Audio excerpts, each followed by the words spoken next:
மக்களின் வாழ்வாதாரம் வளம் பெற முட்டுக்கட்டையாக இருப்பது திமுக.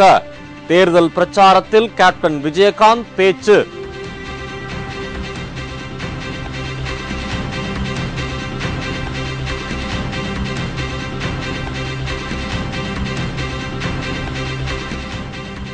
பத்தாம் வகுப்பு பொதுத் தேர்வு இன்று தொடக்கம். மாணவர்களை கண்காணிக்க தயார் நிலையில் பறக்கும் படை.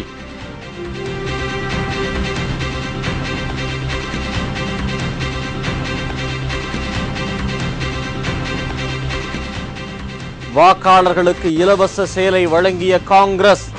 தேர்தல் அதிகாரிக்கு தகவல் கொடுத்த தேமுதிகவினர் மீது தாக்குதல்.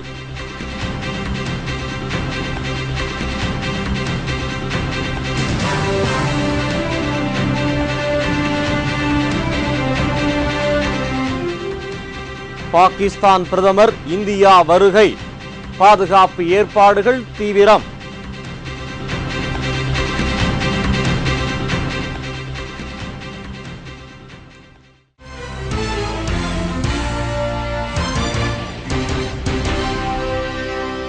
வணக்கம். வணக்கம். விரிவான செய்திகள். மக்களின் வாழ்வாதாரம் வளம் பெற தேமுதிக, அதிமுக உள்ளிட்ட கூட்டணி கட்சிகளை ஆதரிக்குமாறு தேமுதிக நிறுவன தலைவர் கேப்டன் விஜயகாந்த் கேட்டுக்கொண்டுள்ளார். வேலூர் மாவட்டம் அணைக்கட்டு தொகுதி தேமுதிக வேட்பாளர் VP வேலுவை ஆதரித்து கேப்டன் விஜயகாந்த் பிரச்சாரத்தில் ஈடுபட்டார்.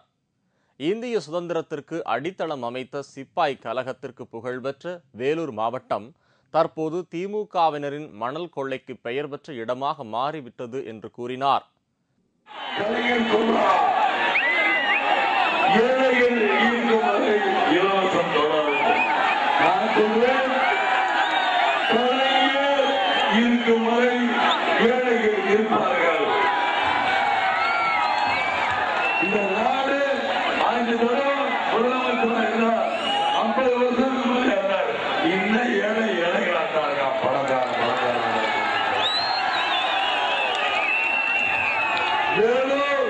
சிப்பாய் கழகம் பிறந்த ஊருங்கிறாங்க. சிப்பாய் கழகம் கொள்ளையடிக்கும் கும்பலின் கழகம். மணல அள்ளி குவிக்கிறாங்களே PWD யாரோ துறைமுருகன். இன்னைக்கு வரைக்கும் பாத்தீங்கன்னா மணல் கொள்ளை ஆட்சியில் பகல் கொள்ளை, துறைமுருகன் அழிப்பதும் மணல் கொள்ளை. அடிச்சு முடிச்சா அடிச்சது கோடி கோடியா இருந்தோம்னா பார்த்தால் கலைஞர். ஆகையினாலதான் காங்கிரஸ் கட்சியோட கூட்டணி வச்சுக்கிட்டு பாலாறு பிரச்சனை பத்தி பேசவும் மக்களே. கேப்டனை காணவும் அவர் பேச்சை கேட்கவும் ஏராளமான தொண்டர்களும் பொதுமக்களும் அணைக்கட்டில் கூடியிருந்தனர். முன்னதாக வேலூர் மாவட்டம் வந்த கேப்டனுக்கு சிறப்பான வரவேற்பு அளிக்கப்பட்டது.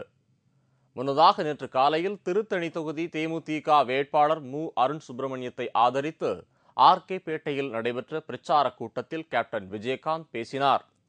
திமுக ஆட்சியின் அவலங்களை கேப்டன் விஜயகாந்த் விளக்கினார். விலைவாசி விண்ணை முட்டுகிறது, விவசாய பயிர்களுக்கு தண்ணீர் பாய்ச்ச மின்சாரம் இல்லை, நெசவு தொழில் செய்ய மின்சார தட்டுப்பாடு உள்ளது, தமிழ்நாடே திமுக ஆட்சியால் துன்பப்பட்டு கொண்டிருக்கிறது என்று கேப்டன் விஜயகாந்த் கூறினார். மக்களை ஏமாற்றும் திமுகவை மக்கள் தோற்கடிக்க வேண்டும் என்று அவர் கேட்டுக்கொண்டார். உங்களுடைய வாழ்வாதார உரிமை முக்கியம், உங்க வாழ்க்கை முக்கியம். வாழ்க்கைக்கு எது தேவை அது முக்கியம். கரண்ட் தேவை. எப்படி ஒரு மனிதனுக்கு ரத்தம் தேவையோ அதே மாதிரி மனிதனோட வாழ்க்கைக்கு இந்த கரண்ட் முக்கியம் மக்களே. ஆனா இதுவரைக்கும் இவர்கள் கரண்ட் ஏதாவது கொடுக்கறாங்களா? கரண்ட் கொடுக்க மாட்டேங்கிறாங்க. வாழ்க்கைக்கு எவ்வளவு முக்கியம் யோசிச்சு பாருங்க மக்கள். பெண்கள் அவர்களுக்கு விலைவாசி விண்ணை முட்டுகிறது, விண்ணை முட்டுது மக்களே. ஆக என்ன பண்றது? இவர் சொல்றார் ₹1 அரிசி போடுறேன்னு சொல்றார். ஆனா ₹1 இங்க அரிசி போட்டார், எல்லாத்தையும் கொள்ளையடிச்சு கொண்டு போறார். மக்களின் வாழ்வாதாரம் வளம் பெறுவது முக்கியம். அதற்கு முட்டுக்கட்டையாக இருப்பது திமுக என்று அவர் குறிப்பிட்டார். தொடர்ந்து ஆற்காடு தொகுதியில் கூட்டணி கட்சி வேட்பாளரான அதிமுகவைச் சேர்ந்த VKR சீனிவாசனை ஆதரித்து கேப்டன் விஜயகாந்த் பிரச்சாரம் மேற்கொண்டார். 10ஆம் வகுப்பு மற்றும் OSLC பொதுத் தேர்வுகள் இன்று தொடங்குகின்றன. இதில் மொத்தம் 8,07,956 மாணவ மாணவிகள் தேர்வு எழுதுகின்றனர்.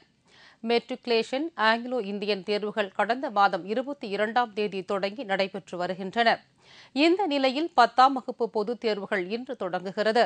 தமிழகம் மற்றும் புதுச்சேரியைச் சேர்ந்த 6,922 பள்ளிகளில் இருந்து 8,57,956 மாணவ மாணவிகள் தேர்வு எழுதுகின்றனர். தமிழ் வழியில் தேர்வு எழுதும் மாணவர்களின் எண்ணிக்கை 7,54,679 பேராகும். தனி தேர்வர்களாக 9,655 பேர் தேர்வு எழுதுகின்றனர். சென்னையில் உள்ள 272 பள்ளிகளில் இருந்து 36,184 பேர் தேர்வு எழுதுகின்றனர். OSLC தேர்வை 1,561 பேர் எழுதுகின்றனர். தேர்வு மையங்களில் ஒழுங்கீன செயல்களில் ஈடுபடுவோர் மீது கடும் நடவடிக்கை எடுக்கப்படும் என்று தேர்வுத்துறை ஆணையம் எச்சரித்துள்ளது. இதற்காக கல்வித்துறையைச் சேர்ந்த பறக்கும் படை அதிகாரிகள் தேர்வு மையங்களில் திடீர் சோதனை நடத்துவார்கள் என்றும் தேர்வுத்துறை அறிவித்துள்ளது. இதனிடையே 12ஆம் வகுப்பு மாணவர்களின் விடைத்தாள் திருத்தும் பணி தீவிரமாக நடைபெற்று வருகிறது. அடுத்த மாதம் மத்தியில் தேர்வு முடிவுகள் வெளியாகக்கூடும் என்றும் எதிர்பார்க்கப்படுகிறது.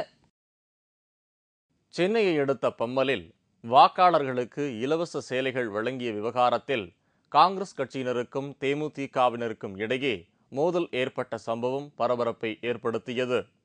பம்மல் கிரிக்கோரி தெருவில் வசித்து வரும் கலா என்பவர் அங்கு அன்னை தெரசா பெண்கள் முன்னேற்ற சங்கம் என்ற அமைப்பை நடத்தி வருகிறார். நேற்று மதியம் இவரது அலுவலகம் இயங்கும் கட்டிடத்திற்கு பேருந்துகளிலும் வேன்களிலும் ஏராளமான பெண்கள் கூட்டமாக வந்துள்ளனர்.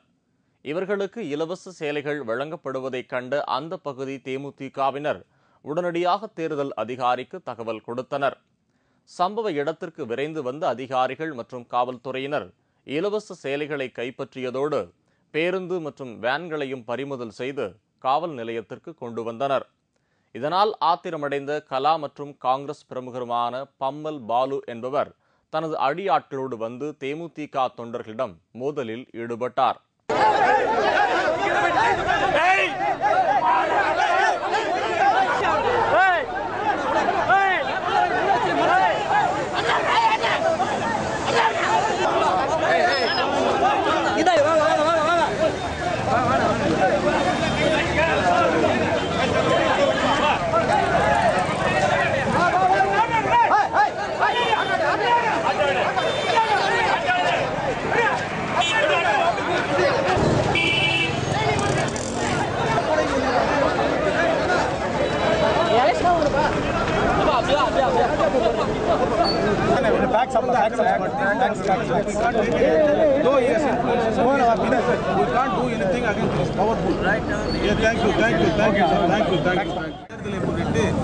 பெண்களுக்கு இலவசமாக சேலைகளை வழங்கிக் கொண்டிருந்தார்கள். உடனடியாக நாங்கள் ஓடிப்போய் அந்த சேலையை பறிமுதல் செய்து அதை காவல்துறைக்கு நடவடிக்கைக்கு கோரும்போது அவர்கள் சேலையை விட்டு ஓடிவிட்டார்கள். உடனடியாக சங்கர் நகர் காவல் நிலையத்தில் வந்தவர்கள் அந்த சேலையை எடுத்துக்கொண்டு காவல் நிலையத்தில் சென்றுவிட்டார்கள். இது சம்பந்தமாக நாங்கள் உடனே மாவட்ட ஆட்சித்தலைவருக்கும் மற்றும் இந்த பல்லாவரம் சட்டமன்ற தொகுதியுடைய தேர்தல் பொறுப்பாளர் அவர்களுக்கும் நாங்கள் தகவல் கொடுத்தோம். அதன் பேரில் அங்கிருந்து இதுவரை நாங்கள் காத்து கொண்டிருக்கிற நேரத்தில் சுமார் 500 லேடிஸ், அதாவது பெண்கள் இந்த பம்மல் நகரிலேயே சுற்றி சுற்றி வந்து கொண்டிருக்கிறார்கள். நாங்களும் அவர்களை துரத்தி சென்று கொண்டே இருக்கிறோம். என்ன காரணத்திற்காக பெண்களை இங்கே காங்கிரஸ் திமுக கூட்டணியை சேர்ந்தவர்கள் அழைத்தார்கள் என்று தெரியவில்லை. ஆளுங்கட்சியாக இருக்கக்கூடிய காங்கிரஸ் மற்றும் திமுக பொருட்படுத்தாமல் காவல்துறை உதவியோடு இந்த பகுதியில் இருக்கக்கூடிய சட்டமன்ற வேட்பாளர் அமைச்சர் அன்பரசன் என்ற காரணத்தால் அவருடைய தூண்டுதலின் பேரில் அதிகாரிகள் எங்களுடைய கோரிக்கையை கவனிக்காமல் திரும்ப அவர்களுக்கே துணை போய் கொண்டிருக்கின்றார்கள். இதை நாங்கள் பொதுமக்களுக்கு தாழ்வோடு தெரிவித்துக் கொள்கிறோம். காலையில் இங்கே வந்த 1 மணி அளவுக்கு இங்கே வந்தேன். வண்டியெல்லாம் டிராஃபிக் இருந்தது. பப்ளிக் ஏன் இடைஞ்சலாக இருக்குதுன்னு பார்த்தா ஒரு பஸ்ஸில் ஒரு பாலிடெக்னிக் பஸ்ஸில் மகளிர் குழுவின்ட்டு இறங்கியிருக்காங்க. கட்சியினர் என்ன பண்ண 2 கட்சியினர் யார் என்னான்னு கேட்டுட்டு இருந்தாங்க. யாருக்கு என்னன்னு புரியல. குழுவினர் வர சொன்னாங்க, மகளிர் குழுவினர்னாங்க. குழுவினர் கேட்டால் லேடிங் கேட்ட குழுவினர்னா சொல்ல மாட்டாங்க. கீழே புடவெல்லாம் இருந்தது. சங்கர் நகர் காவல் நிலையத்திலேருந்து வந்து அந்த புடவெல்லாம் எடுத்தாங்க, ஃபோட்டோ எடுத்தாங்க. அந்த கடையை சீல் வைக்கிறேன்னு சொன்னாங்க. இதையடுத்து காவல்துறையினர் நடத்திய பேச்சுவார்த்தையை அடுத்து மோதல் தவிர்க்கப்பட்டது. இதேபோல் ஆலந்தூர் தொகுதி காங்கிரஸ் வேட்பாளர் அறிமுக கூட்டத்தை 500க்கும் மேற்பட்ட இளைஞர் காங்கிரசார் கூட்டத்தை புறக்கணித்தனர். ராகுல் காந்தி மற்றும் ஜெயந்தி நடராஜன் ஆகியோரின் படங்களை அழைப்பதழில் போடாததாலேயே இந்த கூட்டத்தை புறக்கணிப்பதாகவும் அவர்கள் தெரிவித்தனர். இந்தியா பாகிஸ்தான் உள்துறை செயலர்கள் இடையேயான பேச்சுவார்த்தை இன்று நடைபெறுகிறது. இந்திய உள்துறை செயலர் ஜி.கே. பிள்ளை, பாகிஸ்தான் உள்துறை செயலர் சௌத்ரி உமர் ஷமான் ஆகிய இருவரும் 9 மாத இடைவெளிக்கு பின்னர் சந்திக்க உள்ளனர். மும்பை தாக்குதல் தொடர்பாக பாகிஸ்தானில் லஷ்கர்-இ-தொய்பா பயங்கரவாதிகள் மீது அந்நாட்டில் எடுக்கப்பட்ட சட்டப்பூர்வ நடவடிக்கைகள் குறித்து இந்த சந்திப்பில் விவாதிக்கப்பட உள்ளதாக தெரியவந்துள்ளது. இதனிடையே இந்தியா பாகிஸ்தான் உலகக்கோப்பை கிரிக்கெட் போட்டியை காண பாகிஸ்தான் தலைவர்களுக்கு பிரதமர் மன்மோகன் சிங் அழைப்பு விடுத்திருந்ததை அடுத்து பாகிஸ்தான் பத்திரிகை பாராட்டி விமர்சித்துள்ளது. பிரதமரின் அழைப்பை ஏற்ற பாகிஸ்தான் பிரதமர் கிலானி இந்தியா வர சம்மதம் தெரிவித்துள்ளார். ஊழல் இல்லாத ஆட்சி அமைய குடும்ப ஆட்சியை அகற்ற தேமுதிக அதிமுக கூட்டணிக்கு வாக்களிக்குமாறு திருமதி பிரேமலதா விஜயகாந்த் வேண்டுகோள் விடுத்துள்ளார். திருவாடானை தொகுதி தேமுதிக வேட்பாளர் முஜிபுர் ரஹ்மானை ஆதரித்து எஸ்பி பட்டினம், தொண்டி, திருவாடானை ஆகிய பகுதிகளில் திருமதி பிரேமலதா விஜயகாந்த் நேற்று வாக்கு சேகரிப்பில் ஈடுபட்டிருந்தார். அப்போது பேசிய அவர், ஊழல் இல்லாத ஆட்சி அமைய குடும்ப ஆட்சியை அகற்ற அனைவரும் தேமுதிக அதிமுக கூட்டணிக்கு வாக்களிக்குமாறு வேண்டுகோள் விடுத்தார். முஜிபுர் ரஹ்மான் அவர்களுக்கு மாபெரும் வெற்றியை மக்களாகிய நீங்கள் அனைவரும் வாங்கி தர வேண்டும் என்று இந்த நேரத்தில் உங்க எல்லோரையுமே பார்த்து நான் பணிவோடு கேட்டுக்கொள்கிறேன் மக்களே. மேலும் இந்த பகுதியில் அடிப்படை வசதிகள் எதனையும் செய்து தராத திமுக வேட்பாளருக்கு சரியான பாடம் புகட்டும் நேரம் இதுதான் என்று கூறிய திருமதி பிரேமலதா விஜயகாந்த், தேமுதிக அதிமுக கூட்டணியை அதிக வாக்கு வித்தியாசத்தில் வெற்றி பெறச் செய்தால் அதிமுகவின் தேர்தல் வாக்குறுதிகள் அனைத்தும் நிச்சயம் நிறைவேற்றப்படும் என்று உறுதியளித்தார். இதைத் தொடர்ந்து கன்னியாகுமரி மாவட்டத்தில் உள்ள பத்மநாபபுரம் தொகுதிக்குட்பட்ட பேச்சிப்பாறை, குலசேகரம், ஆத்தூர், வேர்கிளம்பி, மூலச்சல் மற்றும் தக்கலை ஆகிய இடங்களிலும், இதைத் தொடர்ந்து ராதாபுரம் தொகுதிக்குட்பட்ட செட்டிகுளம், கூடங்குளம், திசையன் விளை மற்றும் திருநெல்வேலி ஆகிய இடங்களில் இன்று தேமுதிக மற்றும் கூட்டணி கட்சி வேட்பாளர்களை ஆதரித்து தேர்தல் பிரச்சாரம் செய்கின்றார். காரைக்கால் தெற்கு தொகுதியில் தேமுதிக வேட்பாளர் KAU அசனா போட்டியிடுவார் என்று கேப்டன் விஜயகாந்த் அறிவித்துள்ளார். புதுச்சேரி மாநில சட்டமன்ற தேர்தலில் என்ஆர் காங்கிரஸ், அதிமுக, தேமுதிக கூட்டணியில் காரைக்கால் தெற்கு தொகுதி தேமுதிக வேட்பாளராக காரைக்கால் தேமுதிக மாவட்ட செயலாளர் KAU அசனா போட்டியிடுவார் என்று கேப்டன் விஜயகாந்த் அறிவித்துள்ளார். காரைக்கால் தெற்கு தொகுதி வேட்பாளர் KAU அசனாவிற்கு கழகத்தை சேர்ந்த அனைத்து அணி நிர்வாகிகளும் தொண்டர்களும் முழு ஒத்துழைப்பு தந்து பொதுமக்களின் ஆதரவை பெற்று வெற்றி பெற செய்யுமாறு கேப்டன் அந்த அறிக்கையில் கேட்டுக் கொண்டுள்ளார்.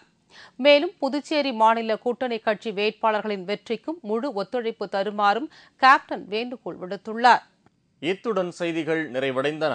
மீண்டும் செய்திகள் பிற்பகல் 1 மணிக்கு. உங்கள் பிரச்சனைகளுக்கு உடனடி தீர்வு காண 30134600 என்ற கேப்டன் டிவியின் தொலைபேசி எண்ணை தொடர்பு கொள்ளுங்கள். வணக்கம். வணக்கம்.